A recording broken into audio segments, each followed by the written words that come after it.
મિત્રો ઘણા લોકો મેં એવા જોયા છે કે જે લોકો પાસે સ્કિલ છે, આવડત છે, બધું જ છે, મોટિવેશન છે, કોમેડી કરવા માટેની શક્તિ છે, મોટિવેશન વિડીયો બનાવવા માટેની શક્તિ છે, ઘણી બધી તાકાત, ઘણી બધી ક્ષમતા છે, પણ એ લોકોની કમજોરી એ છે ને કે યાર એ લોકો કેમેરાની સામે બોલી નથી શકતા.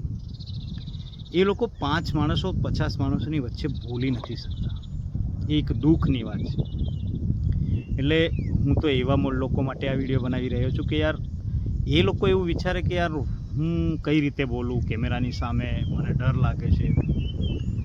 5 માણસ 50 માણસની વચ્ચે કઈ રીતે બોલું, મને ડર લાગે છે, આવું વિચારે છે ને એ લોકો માટે સ્પેશિયલ કેમ બનાવું છું મિત્રો ખબર? કે એ લોકોની કદાચ આપણો આ વિડીયો જોઈને તાકાત વધે, એમની હિંમત વધે અને કંઈક વિડીયો બનાવવાની, કંઈક કરી શકવાની ક્ષમતા એમનામાં આવે. કેમ કે મિત્રો કુદરતી રીતે બક્ષિસ કુદરતે જેને આપી છે ને એ વ્યક્તિ જ આ બોલી શકે છે, એનામાં જ આ વિચારસરણી આવી શકે છે. તો જેને કુદરતે આ બક્ષિસ બોલવા માટેની ક્ષમતા, બુદ્ધિ બધું જ આપ્યું છે, છતાં પણ એ ડરે છે ને, તો એમને કહું છું કે યાર એ તમારો ડર કાઢો. ડરવાની કોઈ જરૂર નથી. તમને કોઈ ફાંસી થોડી થવાની છે. તમને જે આવડે, જેટલું આવડે ગમે તે જગ્યાએ બોલી દો. હા, આપણે કોઈને ગાળો બોલવી હોય તો આપણે વિચાર કરવો પડે. કોઈના વિશે કંઈક ખરાબ કહેવું હોય તો આપણે વિચાર કરવો પડે. પણ આપણે કોઈના વિશે ક્યાં ખરાબ કહેવાનું છે? આપણે તો આપણા વિચારો રજૂ કરવાના છે, આપણે આપણા મંતવ્યો રજૂ કરવાના છે, કોઈ લોકોને સારું લાગે એવું બોલવાનું છે. તો હા, અને કદાચ છતાં પણ તમે ડરી રહ્યા છો ને મિત્રો, તો એવું કરો કે યાર પહેલાં તો તમે તમારી રીતે પર્સનલ એકલા કોઈ એવી જગ્યાએ જઈને, જે રીતે અત્યારે હું બેઠો છું, હું તો મિત્રો હજારોની સંખ્યામાં પણ બોલી શકું છું, આપણે ક્યારેય નથી ડરતા. પણ હું એવા શાંત વાતાવરણમાં એટલે આવી જાઉં છું કે યાર કોઈ ઘરે હમણાં વિડીયો બનાવતા હોય ને કોઈ આવી જાય, કોઈ મિત્રો કોઈ પણ આવી જાય તો વિડીયો બનાવતા બનાવતા પછી આપણો ટાઈમ વેસ્ટ થઈ જાય. એટલે એના હિસાબે જ આપણે જઈએ છીએ. અને ભીડમાં પણ આપણે બનાવી શકીએ, જરૂર પડે તો ભીડમાં પણ બનાવી છે, બધી જગ્યાએ બનાવી. એટલે એવા મિત્રોને કહું કે તમે સ્પેશિયલ આવી જગ્યાએ આવીને વિડીયો બનાવો.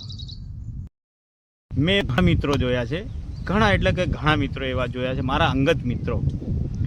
એક મારો ફ્રેન્ડ છે જે મને કહે છે, નરેશભાઈ તમારો યાર અવાજ બિલકુલ પ્રોફેશનલ આવે છે, અવાજ ખૂબ સુંદર આવે છે, મારી તારીફ કરે છે.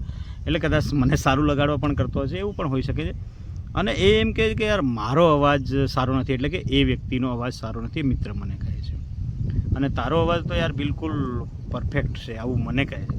તો એક મિત્ર બીજો કહે યાર નરેશભાઈ તમે યાર જોરદાર બોલી શકો છો યાર. અને મને યાર જો તમારા જેવું બોલતા આવડતું તો હું તો બહુ બોલું એમ. તો એ મિત્ર, એ બંને મિત્રોને હું કહું છું કે યાર તમારો જે અવાજ છે ને બેસ્ટ અવાજ છે યાર.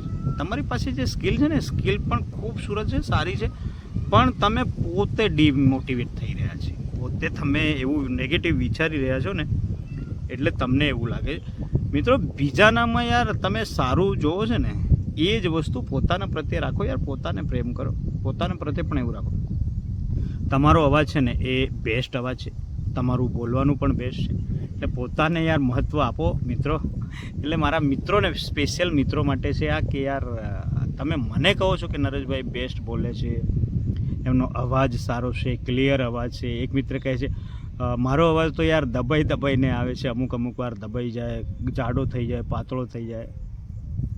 એટલે એનો મતલબ એ છે ને કે યાર એ મિત્ર છે ને એ પોતાનામાં ખામીઓ જોઈ રહ્યો છે, પોતાનામાં એને એવું લાગે છે કે મને તકલીફ છે, મારામાં ખામી છે.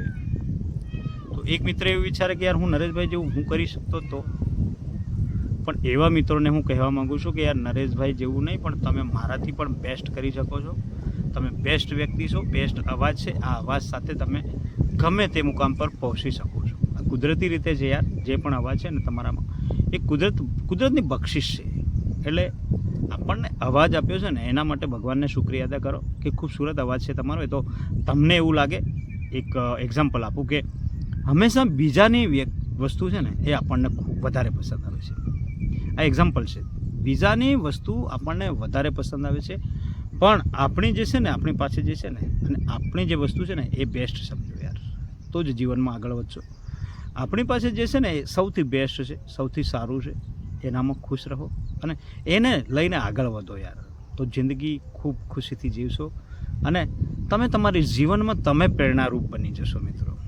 એટલે જે પણ મારા મિત્રો આવું વિચારે છે, ખરાબ વિચારે છે, ખરાબ વાતો કરે છે, બીજાને બેસ્ટ માને છે, પોતાને સરખામણીમાં બીજાને સારા માને છે, એ આવું બધું વિચારવાનું બંધ કરી દો મિત્રો, જેથી તમે પણ તમારા જીવનમાં ખૂબ આગળ વધશો.